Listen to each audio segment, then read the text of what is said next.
Good morning, Fuller Life Church. We are embarking on a sermon today that's going to be unconventional in some sense because it's going to require some participation on your end. I'm going to need 3 volunteers to read Scripture today. Bibles are there. Thank you, Esther. I got 1. I get 2 more. Jess is 2. I need a male voice for a 3rd. Thank you, Nick. You weren't being voluntold. You did it. So in light of that, our 3 scriptures we're going to have today are going to be Job chapter 2, Job chapter 15, and Job chapter 19. We are going through the entire book of Job today, at least in terms of more of a panoramic view. So obviously we're not going to be dealing with every single scripture in Job, but we want to get a flavor for it today. I want you to read Job outside of just familiar texts. So Esther will have you read Job chapter 2. Jessica will have you read Job chapter 15. And then Nick, you can read Job chapter 19. You guys can just sit where you are and read it aloud to us, okay? For those of you online, try your best to follow along. Job chapter 2, 15, and 19. Do I just read from my seat? Yep, Okay. you can stand if you like. Okay, all right. Job chapter 2. Again, there was a day when the sons of God came to present themselves before the Lord, and Satan also came among them to present himself before the Lord. And the Lord said to Satan, "From where have you come?" Satan answered the Lord and said, "From going to and fro on earth, and from walking up and down on it." And the Lord said to Satan, "Have you considered my servant Job, that there is none like him on the earth, a blameless and upright man, who fears God and turns away from evil? He still holds fast his integrity, although you incited me against him to destroy him without reason."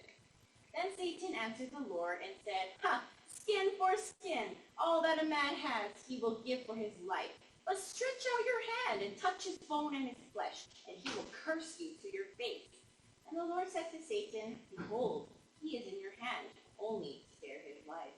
So Satan went out from the presence of the Lord and struck Job with loathsome sores from the sole of his foot to the crown of his head.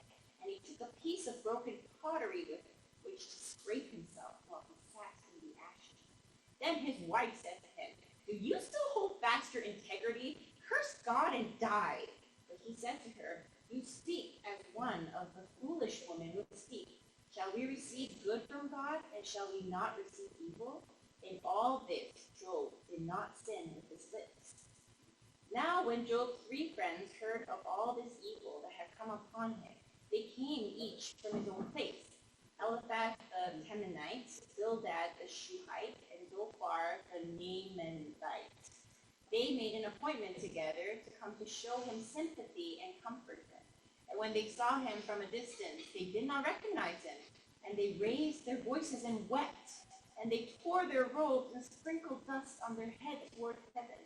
And they sat with him on the ground 7 days and 7 nights, and no one spoke a word to him, for they saw that his suffering was very great. So, 14. Then Eliphaz the Temanite answered, "Should a wise man answer with wisdom knowledge, and fill his belly with the east wind?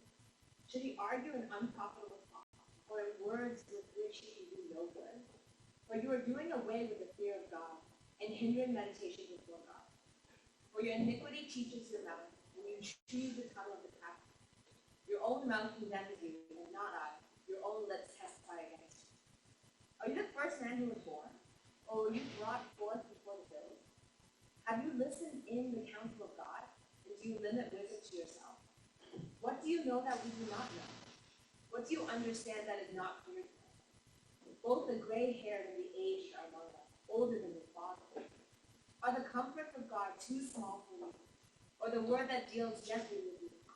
Why does your heart carry you away, and why do your eyes flash, and you turn your spirit against God and bring such words out of your mouth? What is man that he can be pure, or who is born of a woman that he can be righteous? Behold, God puts no trust in his holy one, and the heavens are not pure in his sight. How much less one who is abominable and corrupt, a man who drinks injustice like that. I will show you, hear me, and what I have seen I will declare. What wise men have told without hiding it from their fathers, to whom alone the land was given, and no stranger passed among them. The wicked man writhed in pain all his days, through all the years that are laid up for the ruthless. Dreadful sounds are in his ears. In prosperity, the destroyer will come upon him. He does not believe that he will return out of darkness, and he is marked for sword. He wanders abroad for bread, saying, where is it? He knows that a day of darkness is ready at his hand. Distress and anguish terrify him. They prevail against him, like a king ready to die. Because he has stretched out his hand against God and defied the Almighty, running stubbornly against him with a thickly boxed shield. Because he has covered his face with his sack and gathered fat among his waist, and has lived in desolate cities, in houses that none should inhabit, which were ready to become heaps of ruin. He will not be rich, and his wealth will not endure, nor will his possessions spread over the earth. He will not depart from darkness. The flame will dry up his shoes, and by the breath of his mouth he will depart. Let him not trust in emptiness, deceiving himself, for emptiness will be his payment. It will be paid in full before his time, and his rent will not be due. He will shake off his unripe grape like the wine, and cast off his blossom like the olive tree. For the company of the godless is there, and fire consumes the tent of righteous. They conceive trouble and give birth to evil, and their rule prepares.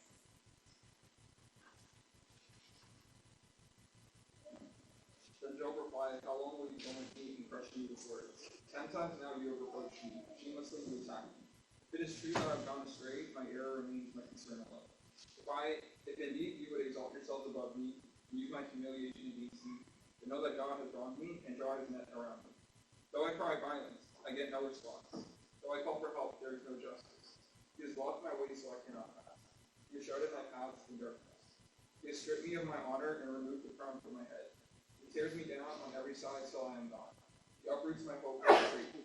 His anger burns against me, and he counts me among his enemies. His troops advance in force. They build a siege ramp against me, and encamp around my tent. He has alienated me, my family from me, my acquaintances are completely estranged from me. My relatives have gone away, my closest friends have forgotten me. My guests and my female servants count me a foreigner. They look on me as a stranger. I summon my servant, but he does not answer. So I beg him with my own mouth. My breath is offensive to my wife, I am loathsome to my own family. Even the low boys scorn me, when I appear they ridicule me. All my intimate friends detest me, and those I love have turned against me. I am nothing but skin and bones. I have escaped only by the skin of my feet. Have pity on me, my friends, have pity. For the hand of God has struck me.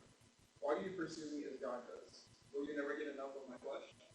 Oh, that my words are recorded, that they were written on the scroll, that they were inscribed with an iron tool on lead, or engraved in rock forever. I know that my Redeemer lives, and that in the end he will stand on earth.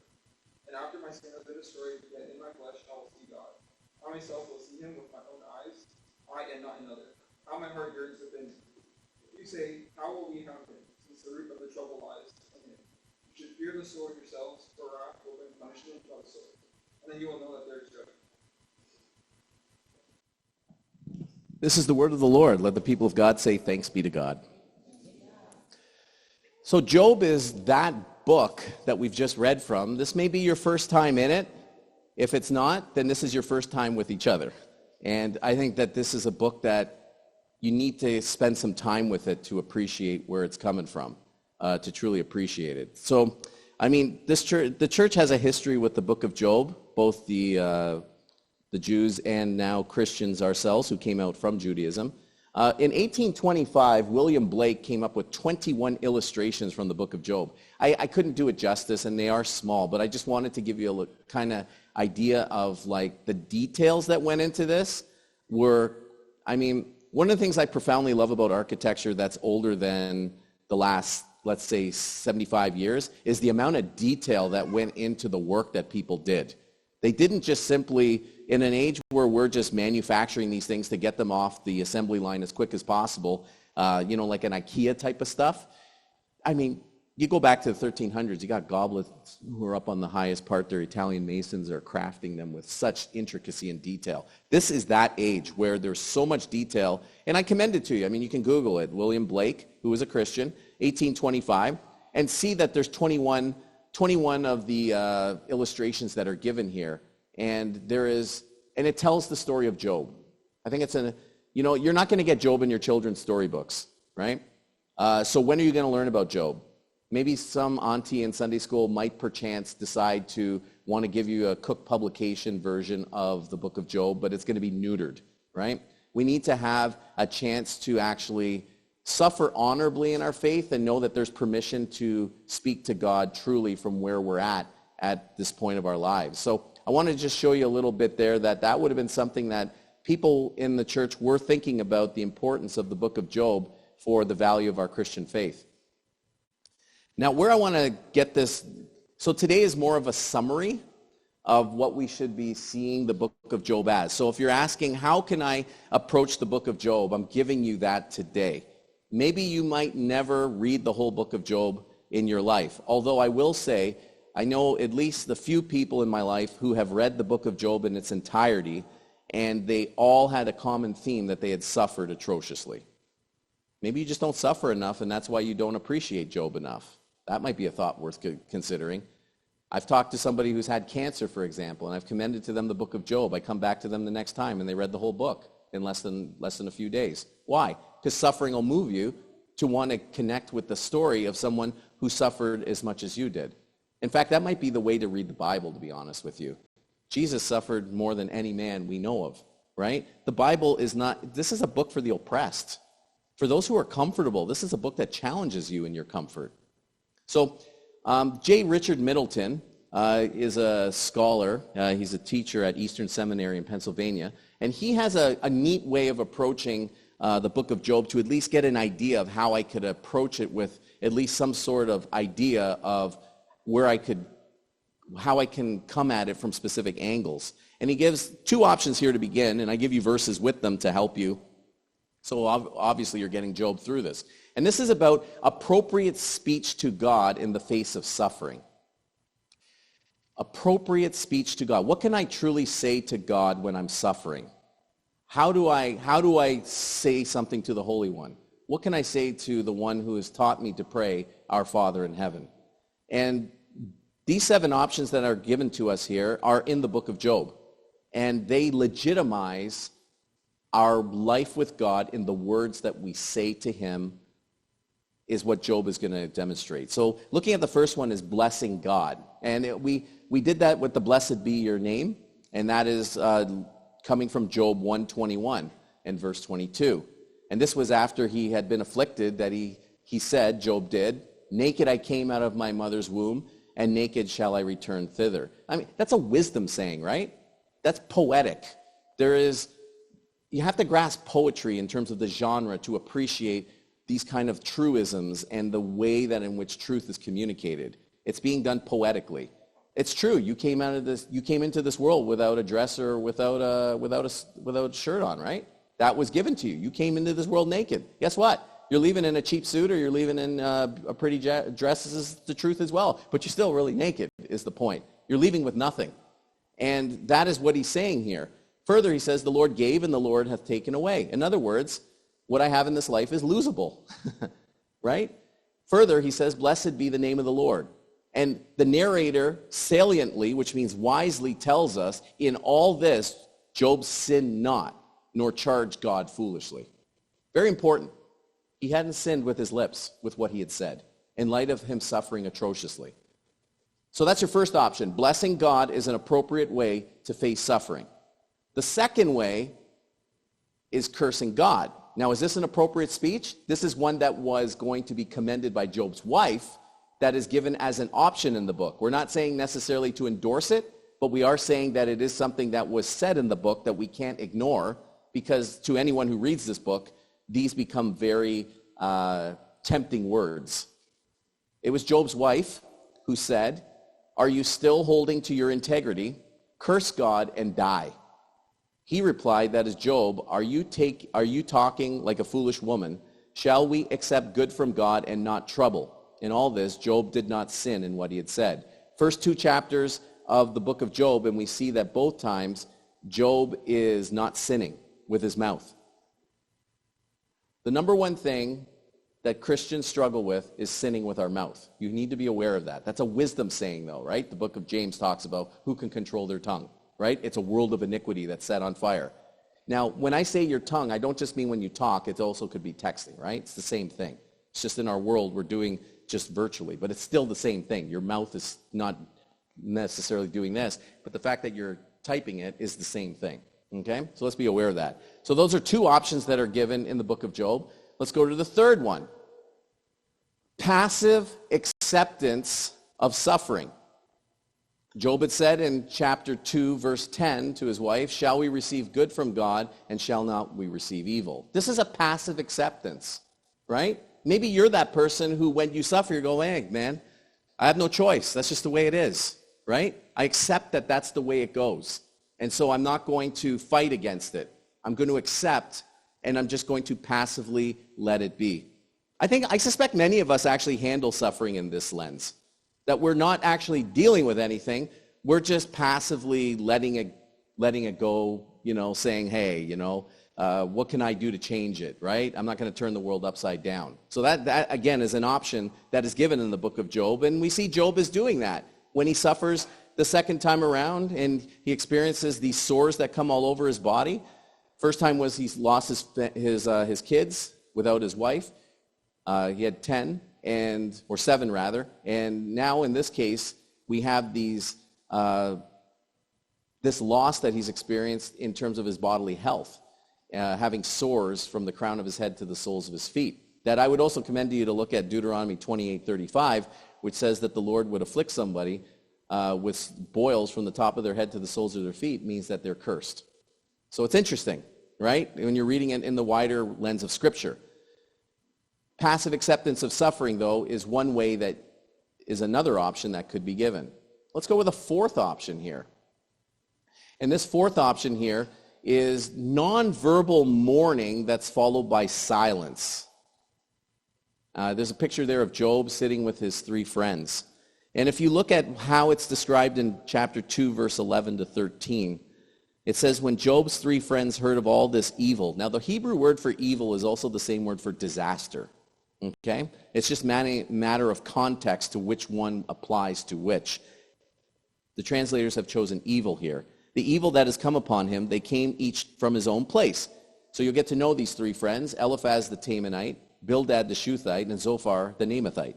And they made an appointment together to come to show him sympathy and comfort him. Would have brought some balloons, maybe some flowers, get well soon, Job, right? It would have been that kind of feel. And when they saw him from a distance, they didn't even recognize him. I mean, that tells you how bad he's suffering here. They raised their voices and wept, and they tore their robes and sprinkled dust on their heads towards heaven. Common gesture of lament. Verse 13, "And they sat with him on the ground 7 days and 7 nights, and no one spoke a word to him. They saw that his suffering was very great." That's an option. That's a way of handling suffering as well. Nonverbal. We're not saying anything, but we're with you, and you know it, right? We would call that sympathy, where you're truly feeling the other person's pain, and empathy type. That's endorsed and encouraged, right? And it's followed by silence. You're not trying to give any easy solutions. That's another option that's given in the book of Job. The last 3 options, though, are where we're going to begin to see a little more departure. Option 5, protest and complaint about suffering. Chapter 3 has 3 questions that are given that I think are worthwhile here. Number 1, Job asks in chapter 3, verse 11, "Why didn't I die from birth?" Secondly, "Why didn't I die in the womb?" And then once more in verse 20 of chapter 3, "Why am I still alive?" He's protesting. He's complaining about his suffering. You'll see there that there is a little thing there on the side about using 2017 and talking about how the school's a prison. We can't have phones. We got homework. What's this responsibility thing about? And then he's in 2018. I guess he's graduated and he's flipped it over, and now he has bills and responsibilities, student loans, full-time job. He's got taxes to pay, and he says, I'd do anything to just go back to high school. It's part of growing up, right? It's that adulting thing. And complaining about your state and your situation is not something that is far removed from many of us to relate to. So that's an option as well on how you can deal with suffering as well as an appropriate speech. I could complain about it. I could protest. Why is this happening to me? I did nothing wrong, right? Let's go to option number 6. You could defend God and explain suffering. That's an option. As we can see in one of our readings in Job chapter 15, verses 2 through 4, I could even go into verse 1 as well, because if you hear the poetry in it, it has a bit of humor. Verse 2 picks it up actually. It says, should a wise man answer with windy knowledge, right? The word for wind here is hebel, which means emptiness, right? And that emptiness, this empty man with his empty knowledge is going to say something, really? Is he going to fill his belly with the east wind? In other words, you're full of nothing, right? In today's context, we say something different than that, but that's something nonetheless that just says that you're full of it. Like you're not to be taken credible here. Verse 3, should he argue in unprofitable talk or in words with which he can do no good? But you are doing away with the fear of God and hindering meditation before God. This is a type of response that can be given. He's explaining the suffering you're going through. He's telling you why, and he's trying to defend God's honor while doing it. That's what the friends do. That is Bildad the Temanite, Eliphaz the Temanite, Bildad the Shuthite, and Zophar the Naamathite. These 3 friends of his are seeking to defend God's honor because of the way Job is talking. Job is talking and embarrassing them in terms of the way that they're speaking about God. They're making it seem like God's responsible for his suffering. And they're like, Sunday school, we never learned that, okay? We went to seminary as well. We didn't learn that. Our professors never taught us that. Never taught us that. You should not do that either. So that's option 6. You could defend God and explain suffering. 7th option, direct protest and complaint to God. Listen to Job in chapter 10, verse 1 and 2. I am weary of my life. He's telling God this. I will complain without restraint. I will speak in the bitterness of my soul. I will say to God, do not condemn me. Tell me, why are you contending with me? That's bold, huh? But he does it, right, in the book of Job. That's an option. And this option of direct protest and complaint to God, you can tell that all 7 of those is a wide range, right? Like, some of them are against each other. You can't do all of them at the same time, right? So what do we do with all of these options that are given? Well, I think we got to go to a place in Kansas, more specifically in a little town called Liberal. It has nothing to do with political views. That's the name of the town.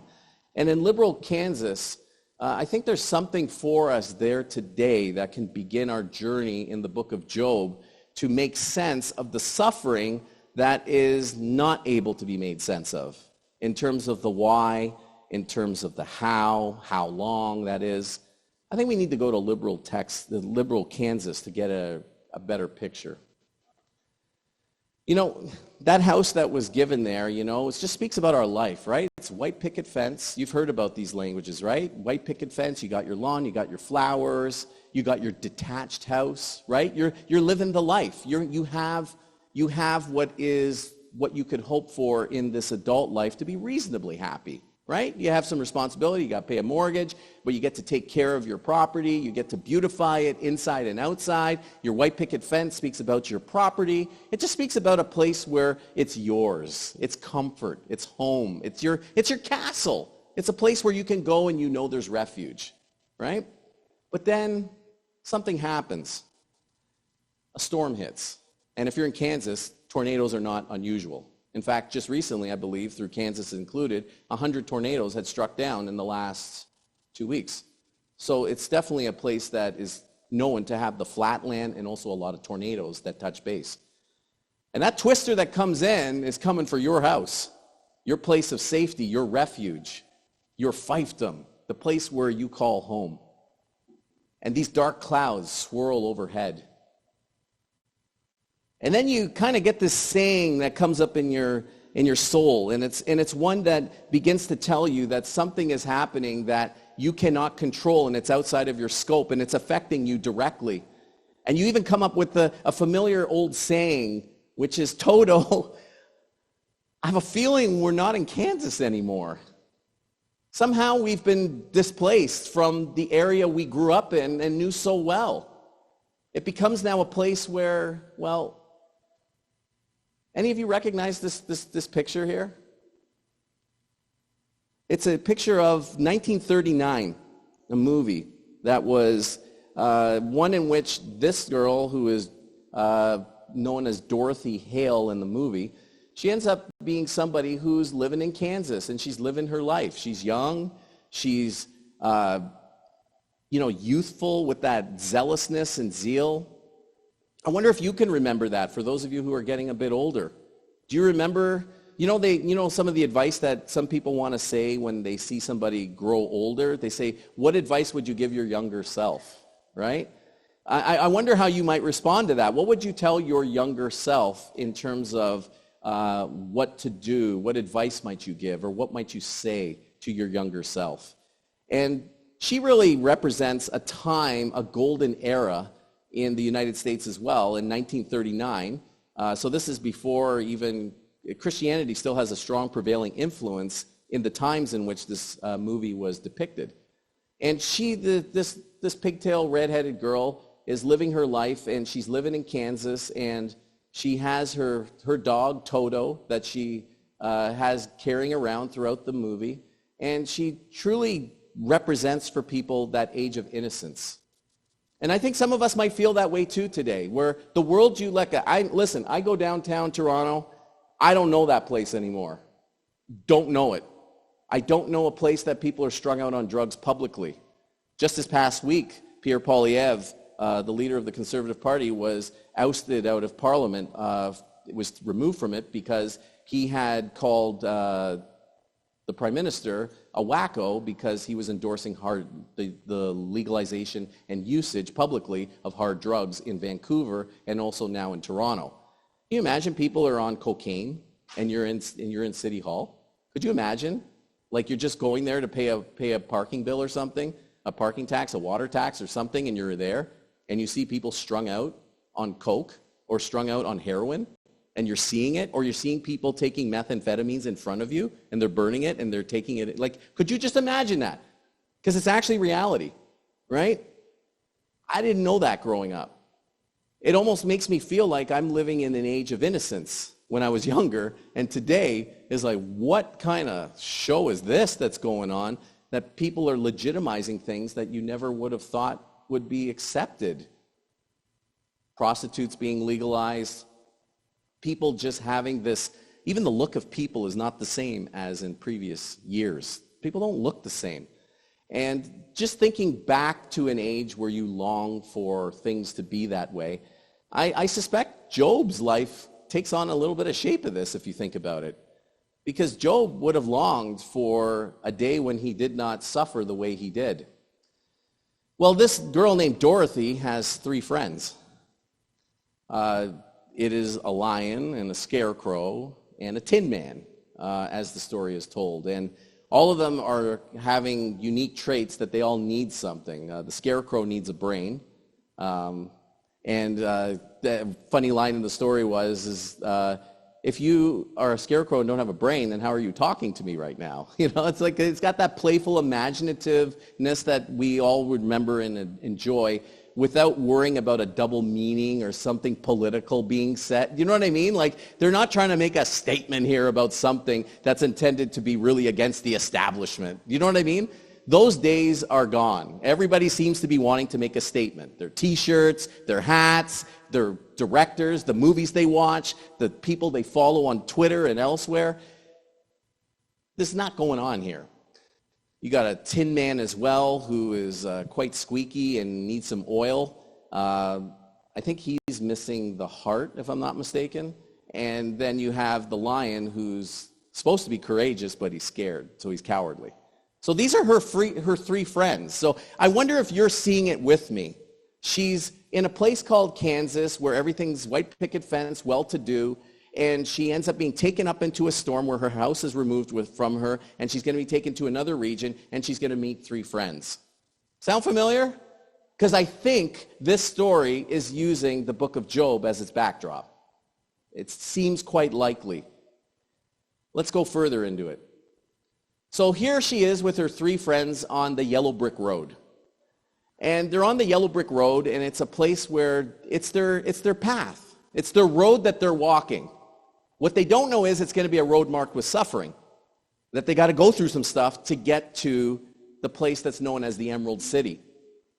They're told to go to the Emerald City because there they will end up finding the wizard who will help them to get back to Kansas, where they wanted to go, and these 3 will end up getting the very things they are missing. So off they go to the Emerald City, and it's that seeming straight road that could be misleading, because every one of us is on that road. What I hope we discover in the sermon is we could be on that road together.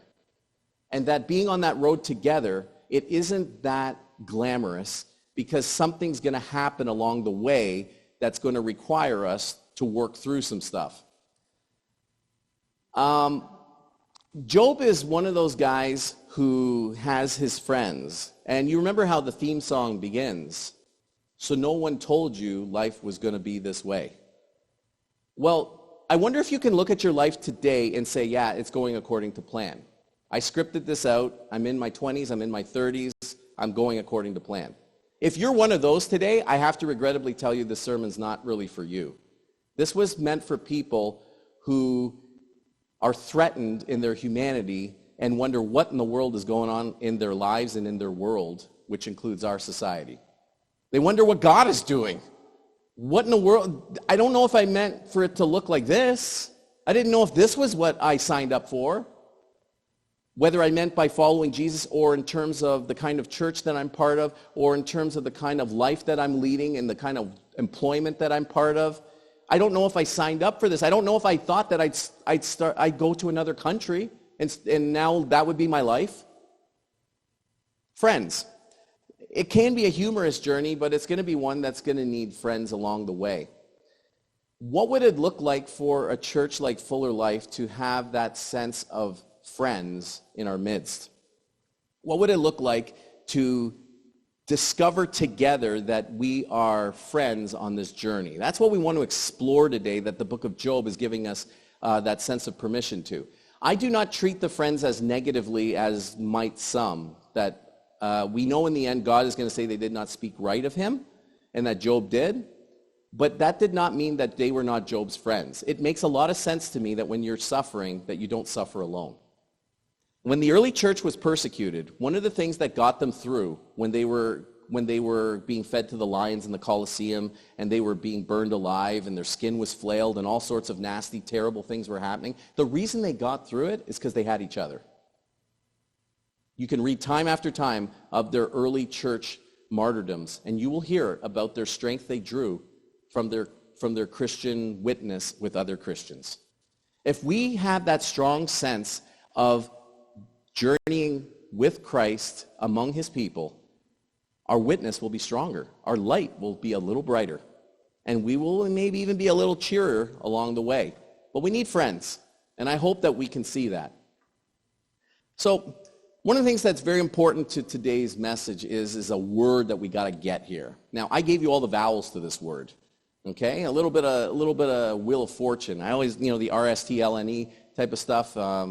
When I was growing up with Wheel of Fortune, it was RSTLNE would be the words that you would pick to get the word there. But now they just give it to you, and they give you 3 more with a vowel as well that you can choose. This word here is really important if we're going to discover this friend thing. In fact, I would argue in the context of Fuller Life Church, reading the book of Job today in 2024 of May, the week before Mother's Day, I think that this word is necessary. It's not optional to a faithful life together that would discover what friends look like in our midst. Would anyone like to take a guess at what the word is? Or maybe if you know it and you're quite obviously knowing it, then maybe you can offer us a hint on what the first letter is. D. Okay. For those of us who don't know, do you have a better idea now what it could be? So we got D-I-A space O space U-E. Dialogue. That word could be the most important word we hear today that might save your life and mine. Dialogue. Why is that word so important? Dialogue is going to be something that we cannot avoid in our Christian walk. We need to dialogue with each other. We need to talk. We need to have a conversation. And I believe that this is going to be necessary. And this is really where we're going to spend the lion's share of our time today, because the reason why getting friendship in Fuller Life Church is necessary to the very path we're headed on has to do with the fact we need spiritual maturity. Spiritual maturity in our church will not happen apart from journeying with each other and understanding that we're friends along the journey with each other. We may have different perspectives on things. We may have different walks of life. That's expected, is it not? We're community. However, I believe these 5 things are going to be what nourish us when we enact this in our identity and in our practices and our way of living. So let's get into it. And this is according to the book of Job. Having read it this week and having thought about this, I believe that spiritual maturity is what this church is on about. That's what we mean by Fuller Life. We mean that this is something that we're meant to grow together. But you can't grow if I'm not growing. I need you, you need me. That's the logic of faith. We can't expect that it's going to be any other way. We need each other. And you really got to look deep into each other's souls and realize that sense of necessity of that person that's with you. So let's start with number 1. You make time to conversate about what you and others are going through with God and others. Big churches get this pretty good. You know how I know that? Not because they're big churches, but because they understand big church needs to become small church and have small groups. That's how I know they know that it works. They know that if it's just about the success of a Sunday morning, then they're pleasing God, then sure. But they know, they're not stupid. They know in the end we got to get this down to a small group. We need to break it down because in the end we need people to actually open their lives up with other people about their journey. And they need other people to open up about their journey and do it together in the same place, same space, and same time universe, and have that deep sense of sharing life together. You got to make time for that though, right? One of the reasons we haven't done that here in Fuller Life Church is because our size has been what it is, and so we haven't needed to up till now, right? This is based on need. However, you can't deny the fact though that you need friends to grow in this Christian life. And by friends, I don't simply mean just have a social circle of people that you can eat with. I mean people that you can really dig deep and talk about your life together. You need those people in your life. Do you have them right now? If you don't fret, don't worry. That's what this church is for. This church is meant to partner with you so that you can grow into what we're talking about here from what the scriptures are endorsing. You see, Job had time because he suffered. I don't know if you've noticed, but that when people suffer radically, they have a lot more time on their hands. A lot of time. They're not going anywhere for a while. In fact, they now need visitation. They need people to want to visit them. In fact, Christ would say that the way you treated me is the way you treated people who were lonely and you visited them. Christ says there's a connection there. If you're going to understand that visitations to people who are alone, one of the worst things in the human experience is to suffer alone. I just can't tell you how awful that is. None of us should ever have to go through that indignity. We need all to have that sense of when I'm at my lowest, someone thought of me. Hey, I just had gum surgery a couple weeks ago. It's not that big a deal. It's not life-changing or any of that sort, although it's kind of weird. But it was sweet when I came home that day that my boys had done something they've never done for me before. They wrote me a card. And they know with me, I don't want to just see like your handwritten at the bottom. They actually wrote to me on it. And that's a keepsake. That'll go in the faith chest later on when I heal up. Because it reminds me that those tokens of kindness, it fit the moment. That's what made it wise. That was a very wise thing. I have an aunt who's wise. You know what she does? She bought a whole stack of cards for every occasion that people could possibly go through. And whenever it happens and shows up, she's ready. And she's already signing the cards and getting everyone else to sign it, and we're going. And she's doing it very quick. So she's got the bereavement cards. She's got the get well soon cards. She's got the happy birthday cards. She's got the baptism cards. She's got the graduation cards. She got the whole thing lined up and stacked up. That's wisdom. She's ready to match any moment that you're going to go through in this life. Now, some of us don't appreciate that enough because we just deny that those things are going to happen, either to us or to our friends, right? God forbid that any of this stuff should happen. But folks, we have to be honest with ourselves. It does. People you love do suffer. They will go through hardship. We don't wish it, we don't want it, but we understand that that's part of life. As Christians, we must be clear, you are not immune from suffering, nor other good Christians that you might know as well. The truth is, they're going to age just like other people are going to. They might have tragedy visit them the same way they did. I mean, think about tragedy this week, the awfulness of the 401, the police chasing that thief, and then ends up killing 4 people on the 401 just this past week. Tragic. My boys are going to school in the morning, and Christina's telling in advance, hey, you need to take a different route. Something happened on the 401. Sure enough, a 27-year-old man on a motorcycle ended up having fallen off of it, and some accident had occurred. And Isaiah's teacher that day had actually driven by and saw the man getting CPR on the 401 road while she's driving to school at 7 a.m. in the morning. Yeah, that's going to put hair on your chest, if you're a guy. It's definitely something that's going to challenge you, is what I'm saying. That God didn't hide that from a Christian school teacher, that she would have to see someone who was in a matter of life and death. And oh, by the way, it did not save his life. He died. Right? My prayers went literally from 0 to 100. When I had prayed for it, I prayed that God would spare this man's life and have mercy on him. I learned soon after that he had died. Now I'm praying to God that his family would be comforted and supported in that time of suffering. That's the reality of the world we live in. We don't get to choose that. I know we live in a society that seems to want us to think we can choose however we want to live and stuff like that, but the truth is, there are things bigger than you and I. And the good news is that we can actually process it together, whatever it is. Here's my radical statement. I think we can handle anything if we have each other. I believe that. I have enough faith to believe that. If we got each other, I can go to hell and back. Do I want to go to hell and back? Well, obviously that's not the question, that's not the consideration, that's not the desire. But the reality is, it does show up in our lives that people do go through atrocity and suffering. And I know for many of us, we want to explain it. You want to be that one that explains the suffering. I can tell you, it doesn't do any good for anybody.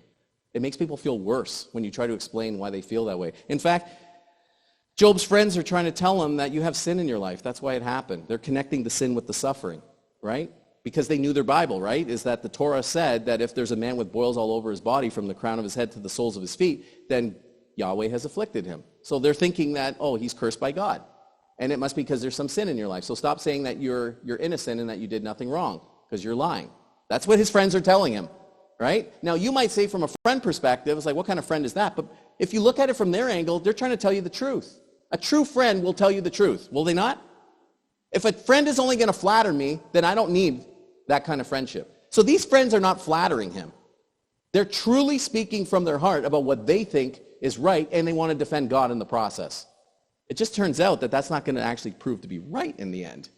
But hey, I'd rather have a friend try than just give me space and never deal with me ever in my life. Do you know what I mean? Like, I actually want somebody who actually could be with me in my most vulnerable moments and share with me about what's going on. And not even try to explain it, but just be with me. That presence. When we lose that, we experience all kinds of atrocities. That's what made Jesus' death on the cross so horrible, right? He's alone. All right, so we got that. We've hammered that one. Let's go to number 2. You are willing to wrestle with the issues below the surface. The iceberg theme, right? You know the iceberg picture, right? 10% is revealed. The 90% underneath, though, is what sunk the Titanic, right? That's true. I want you to see your life that way. People see 10% of your life. On a Sunday morning, we see 10% of your life. But we don't see that 90%. What's going on at the roots? You can't get that on a Sunday morning. I just recently talked to somebody actually in this church, And they had spoken to me about how, I was asking them what their experience is like here at Fuller Life and to give me the raw honesty and detail of what they truly are experiencing. And they said they're realizing that this church is not for Sunday mornings alone.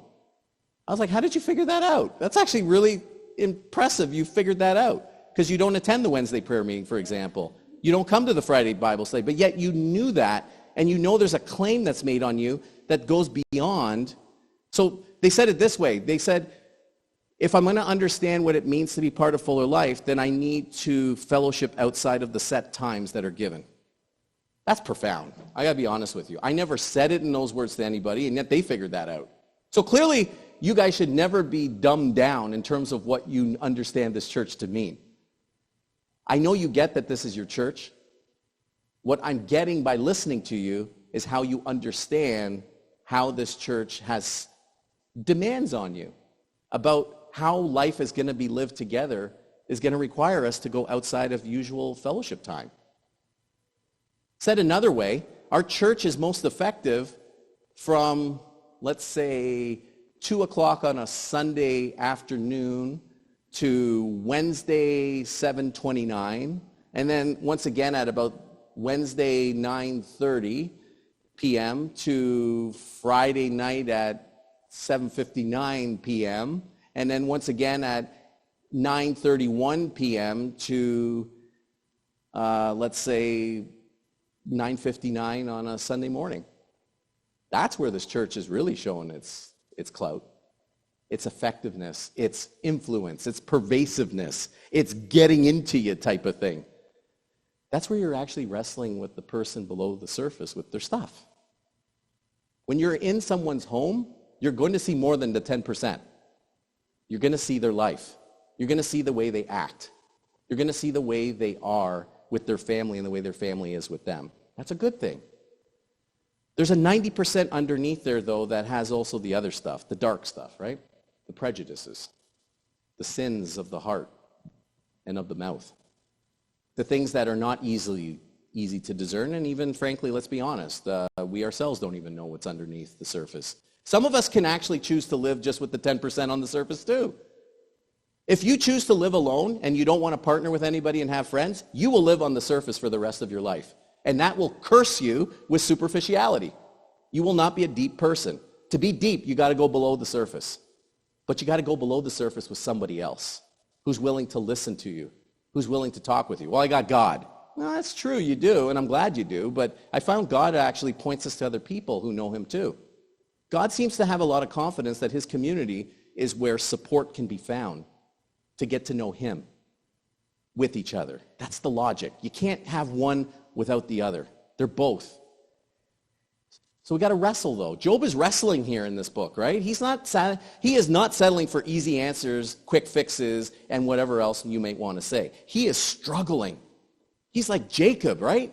He's wrestling with the angel. He's like, you ain't going anywhere until I get what I've come here for, which is to be blessed. And sure enough, that's what happens. Your faith is stronger than you think, is what it means then if you can wrestle. Some of us never exercise the muscles of faith to actually discover that. But if you exercise, for example, we know Albert Einstein was the one who said that we use, about 10% of our brain power? That means 90%. I mean, he must have used a little bit more than 10% to come up with that one, right? That's what I'm thinking. So let's give him the benefit of the doubt and give him 11%. And the rest of us are just using 10% of our brains for the rest of our life. Your brain is a muscle. You use it, you exercise it, you're going to grow, right? Faith is the same way. It mirrors the spiritual. We have to exercise faith in order for it to become stronger, or else it becomes flabby. And if it's flabby, then it's shabby. And that's not what we want. We want to grow. We want to be strengthened. We want to be in shape with our faith because our faith is stronger than you think. It's actually invincible. In fact, I'll go so far as to believe that you can't lose it once God's given it to you. That's a promise from God. So if it's that powerful, why aren't I using it more? And one of the ways I'm encouraging you today through the book of Job is to exercise your faith by wrestling through issues you're currently going through, or maybe through your childhood you had, and actually let those come out with someone that... Now here's where it gets tricky, right? What if I got burned by somebody in the church? What if they actually hurt me? And well, let's say they didn't even know they hurt me, let's say. which is quite plausible or possible as well. What if they never knew that what they did actually affected me the way they did? What if I found out they said something behind my back and then it hurt my feelings later on and it actually ruined my trust with them?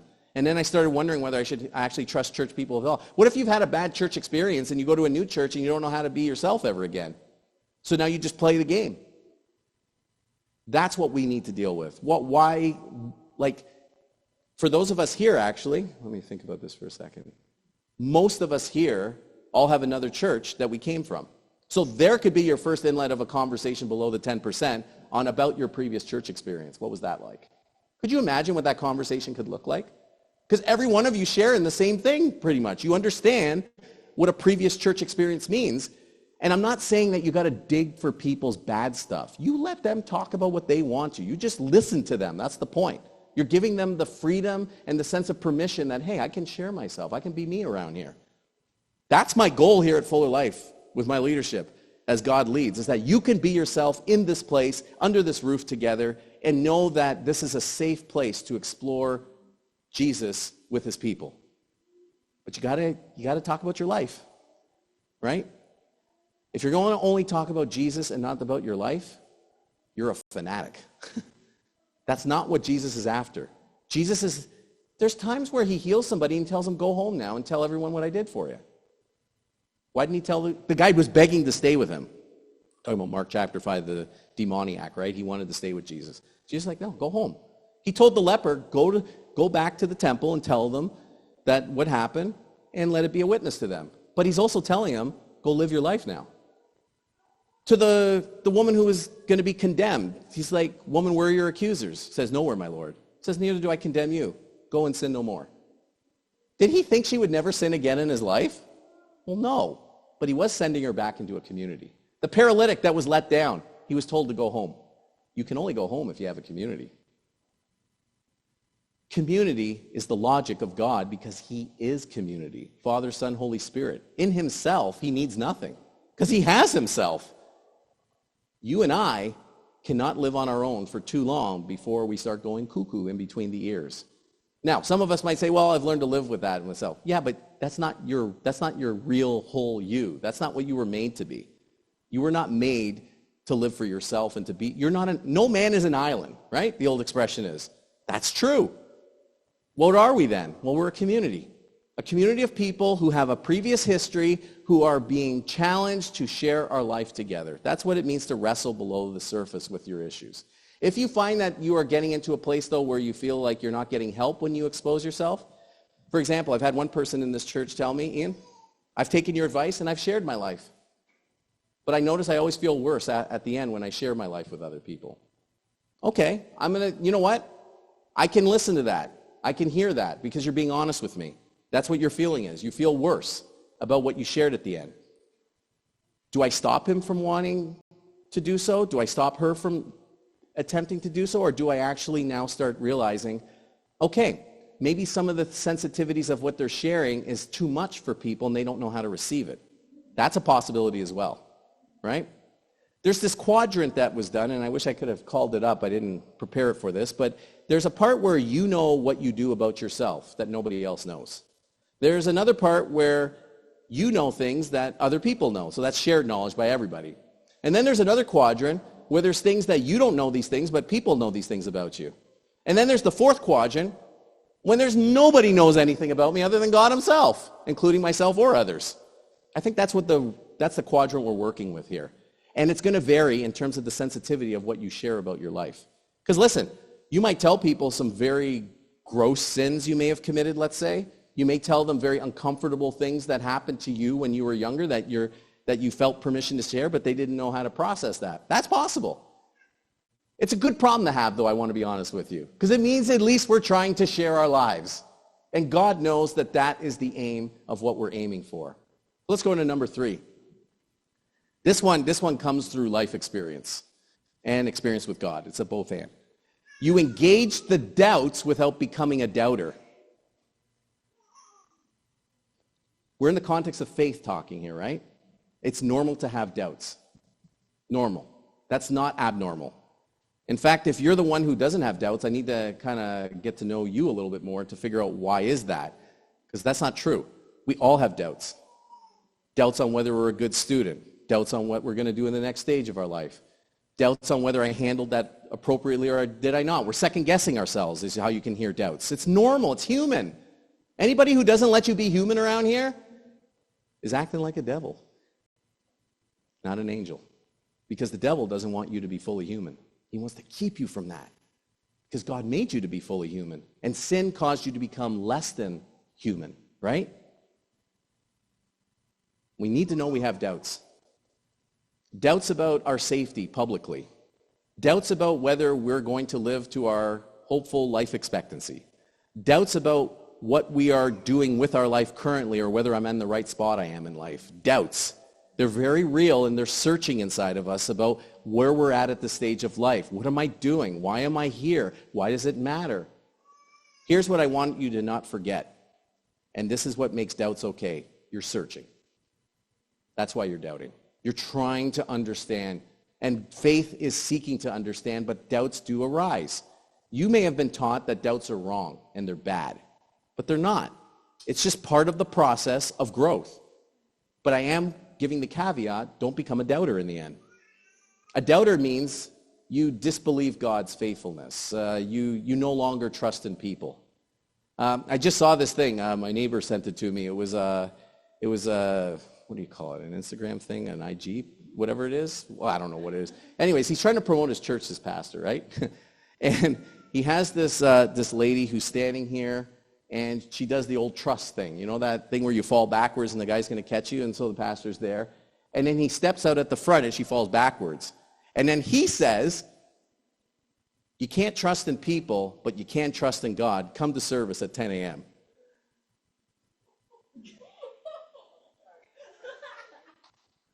I heard the laughter from my neighbor friend sharing that, but I was like, that is completely misrepresenting and misleading about what church is on about. Church is not on about you getting to simply know God or something and do that to other people. And some of you, I might add, might feel like you're the one who did the trust thing where you fell backwards and someone clowned you and ghosted you and walked away. And they didn't seem to see a part of it, and they're like, yeah, you shouldn't trust in people anyways. You should trust in God. Wrong. Two sides of the same coin. One side of the coin says trust in God. The other side of the coin says trust in people. If you end up becoming less trusting of people and more suspicious of them in your faith journey, you're in the doubts thing that I worry you could become a doubter. And it's not helping your faith. It's actually now hindering it. It's actually an obstacle to your faith. Trust in people is the other side of the coin to trust in God. Now liberate your life when you realize that God made us to be trusting. I didn't say that you don't discern. I didn't say that you don't actually read people. But I am saying that if I'm finding in the end that I don't trust anybody, I got a problem. There's a problem with that. I don't want you to be a doubter. Fuller Life Church should not be producing doubters. We should be producing people who are willing, though, to fearlessly engage the doubts. You know, I'm not really on the side of the spectrum that's always like wanting to, did the resurrection of Jesus really happen? Like you may notice, like I don't spend time with those apologetic questions. I mean, if people want to search those with me, I'm fine talking about it. But I realize that those are actually rooted in other issues. The doctrine stuff is going on because something you heard it somewhere, something in your own life is bothering you that's causing this to come. Like what I'm saying is there's something in your heart that's causing unrest. We need to get there. And honestly, that's why we need not only friends, but we do need a presence over us, a mentor, a spiritual father or mother, let's call it. Someone who's willing to affirm me and tell me I'm not crazy, even though everything about what I'm saying is crazy, right? I need that. How that happens, well, that's unique to everyone who's suited in that. But we're not called to be doubters. We're called to engage the doubts, though. Number 4. This one was the most clearest to me when I was reading the book of Job. It's not an obvious one, and I'll have to explain it, but number 4 is you remember heaven is over you. Job has heaven over him in the whole book, right? It starts in heaven, right? The Lord is having this bout with the Satan, as he's called, Satan, which is to say the adversary, and he is telling him about, have you considered my servant Job? There's none like him in the earth who fears God and turns away from evil, who holds fast to his integrity. And that is going to shape the narrative. Job never knows that he has actually been the product of what happened there in heaven. But it does show us that something in heaven is affecting what's happening on the earth. That's a consistency in the scriptures.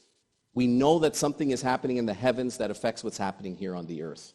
Jesus says it this way: whatever you bind in heaven will be bound on earth. Whatever you loose in heaven will be loosed on earth. That's talking about the power that the church has because we have the keys of the kingdom.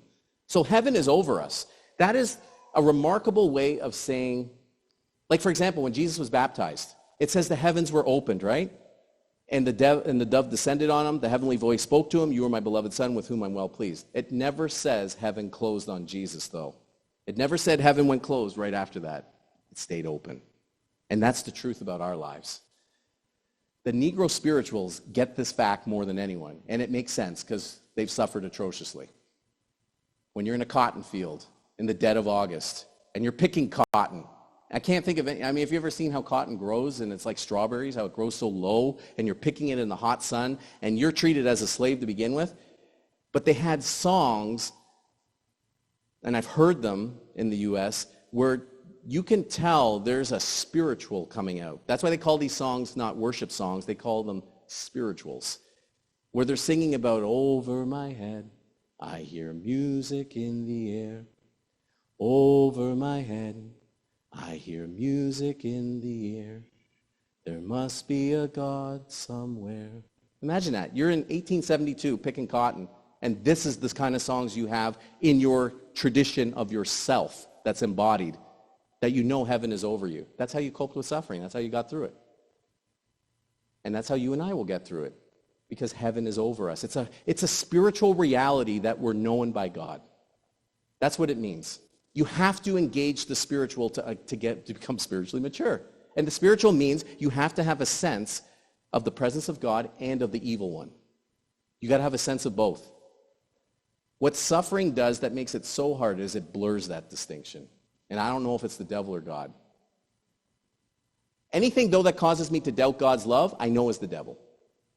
Anything that makes me say, God doesn't love you, that's why that happened to your kid.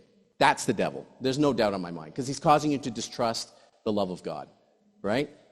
Anything that affirms my love for God is leading me in the right direction, that the angels are near me, and they're helping me through my suffering. Some of the best spiritual songs we have in our church, even in what we sing, happen because, like What a Friend We Have in Jesus, that happened Rice Lake, Ontario, which is about an hour east of us. The writer had his wife drowned in the lake that he was at, and they'd lived near there, and she had drowned in the waters. And he wrote the song, What a Friend We Have in Jesus, All Our Sins and Griefs to Bear. I mean, we enjoy those songs, but that came at his cost, man, of his wife. Do you know what I mean? Can you imagine the loss? And there's a theme, and I want you to study this if you study church history. Study the theme that people lost stuff to say the things they said, and that nothing was really cheap that was ever said of spiritual worth to anybody. It's not coming just because I had the feels of the Holy Spirit. It's because I had the feels of the Holy Spirit when I had just lost my family. Could you imagine? That's why I can say you can trust Job to help us gain spiritual maturity, because he suffered so much. I've said this once, I'll say it again.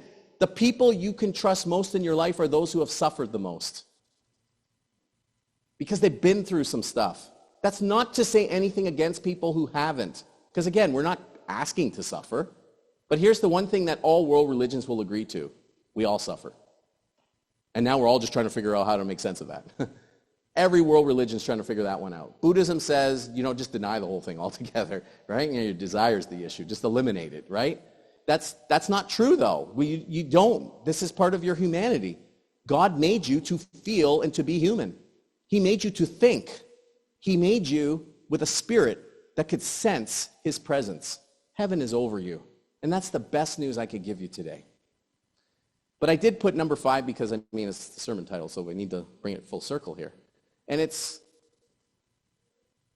the number 5 sign of that you're enacting spiritual maturity, according to the book of Job, is you're honest to God. You hide nothing from him.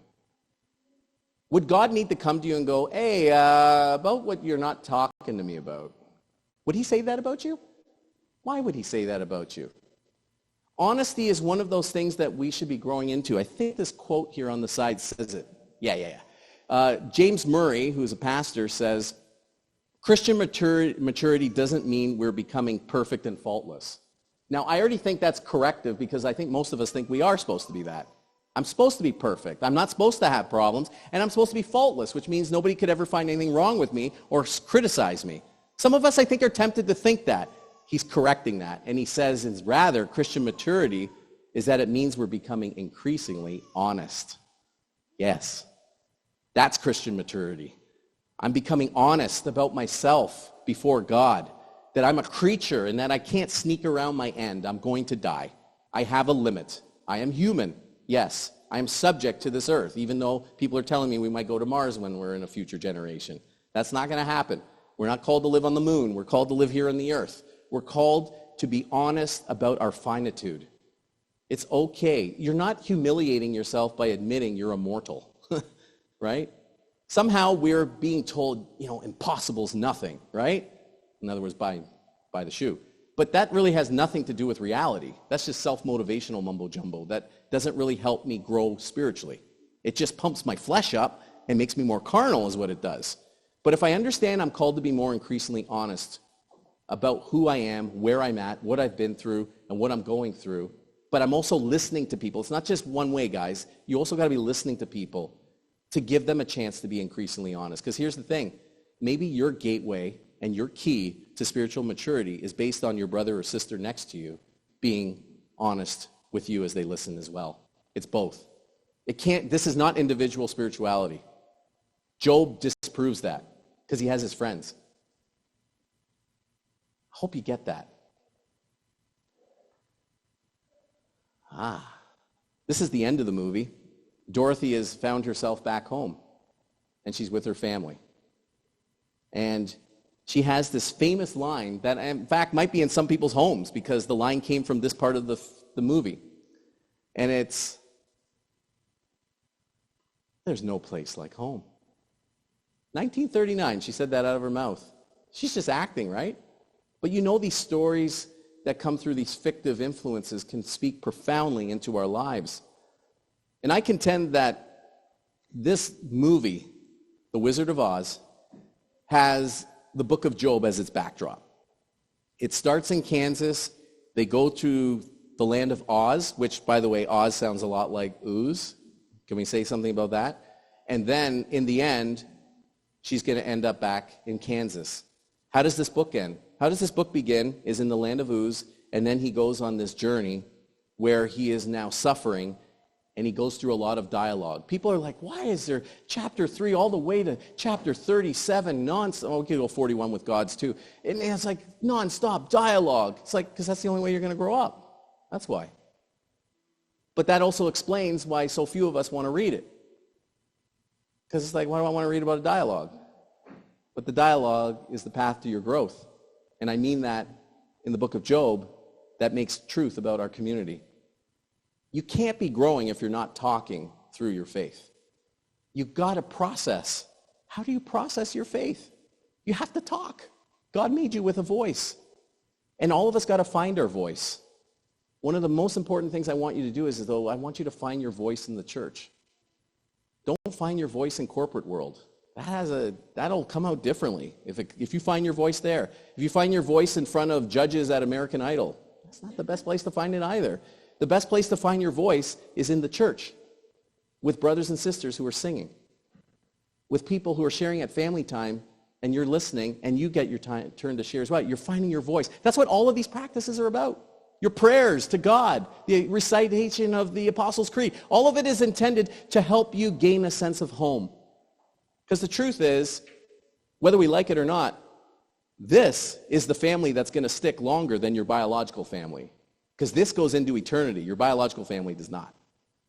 So you got to understand, there is eternal qualities to this dynamic of community that our own families can't quite process because not everyone's a believer. Right? It's a sobering truth. but it's the truth. To say there's no place like home to someone who suffered, that's a real statement. That's authentic. Because you've truly experienced the relief and the release in your soul of what you've been longing for all along. You thought you had the white picket fence and you had that life, but you were untested. Now the storm comes, and you go through this dialogue now with friends where you've got to process your suffering. That's the path to maturity. You got to go through it. You're not going to get around it. So however long you stay in that stage of being in the land of Uzzah in Kansas, it's eventually going to end. Unless you're going to want to deny for the rest of your life that you're not going through anything, which is not true. So now you're going to go through some stuff. God's going to surround you with friends. They may not be your best friends, but they're going to be people who will listen to you. They're going to be people who can pray for you, and vice versa. And then along that journey, eventually, at the end of like chapter 41, the longest part of the whole journey is that long yellow brick road where we're going through some stuff. But at the end, God's going to speak, and he's going to end up giving us what we need, is that sense of home. It may not happen in this life either. Or it may happen in this life if we discover what this true resources and riches of this church really is. This church is made and built for this type of experience with God. And so there is no place like home for any of us. And because of that, we have each other to lean on. When I was growing up in the church, there was a song entitled Leaning on the Everlasting Arms. It's an older generation song. But when we do the song Leaning, it would be that part, leaning, leaning. We'd literally lean on each other during the song to communicate. We understood what it meant to lean on the everlasting arms was to lean on my brother and my sister to my right and to my left. It was a profound bodily gesture of radical trust that we were summoned to in the church.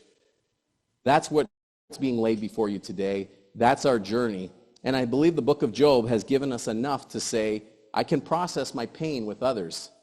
And however imperfect it comes out from me or however imperfect it's received from others, the point is that God is hearing it.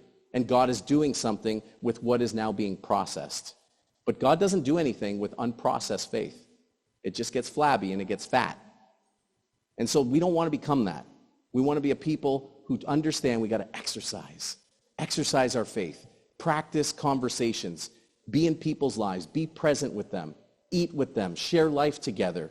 Understand the other person and appreciate where they're coming from because you weren't there with them from day one. But you do have a shared history of being in other churches that you can now understand that we're together for such a time as this.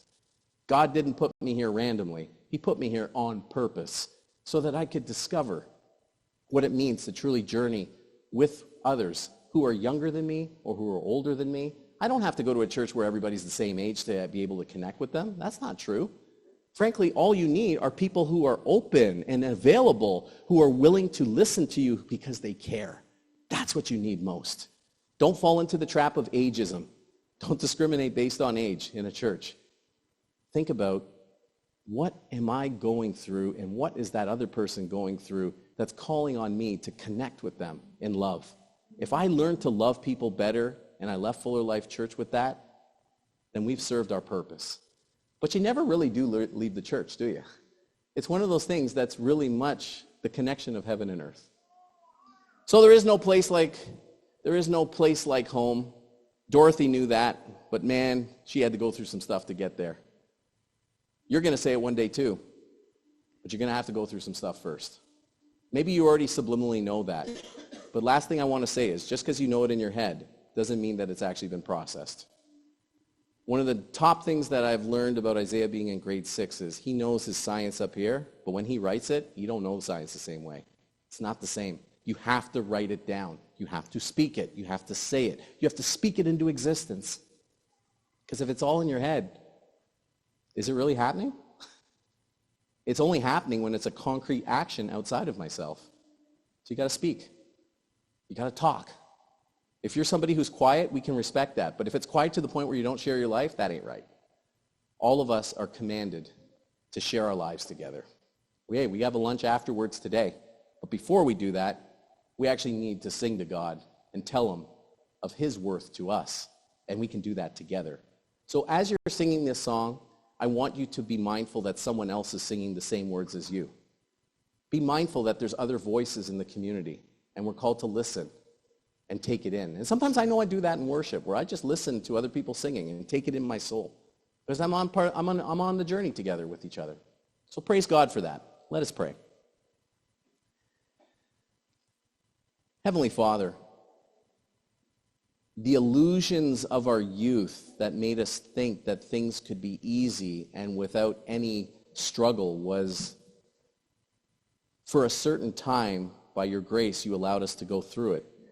But that is not the case at our stage of growth in life that we are now becoming as Christians. Here at Fuller Life Church, we discover that we are most human when we are honest to you with others about where we're at. Lord, you promise you'll never despise a broken and a contrite heart. Lord, I pray that you would help us all, Lord, to unearth that pain in our lives that goes with us, that even haunts us maybe in some ways. And may we discover that there's a greater grace at work, that you're pursuing us today, and that heaven is over us, and that we are not left to our own resources and self to figure this thing out. We're called to realize that you're who you are, and we're called to become who we are in the face of each other. We'll be satisfied with that, Lord. Until then, we see through a glass darkly, but we know that we'll be known fully as we are fully known, is the promise that's given to us at the end of all things. We thank you, Lord, for the promise then of eternal life lived in us today. May you bless your people then with that spiritual understanding, we ask and pray, through Jesus Christ, the fully human one, who is the Son of God,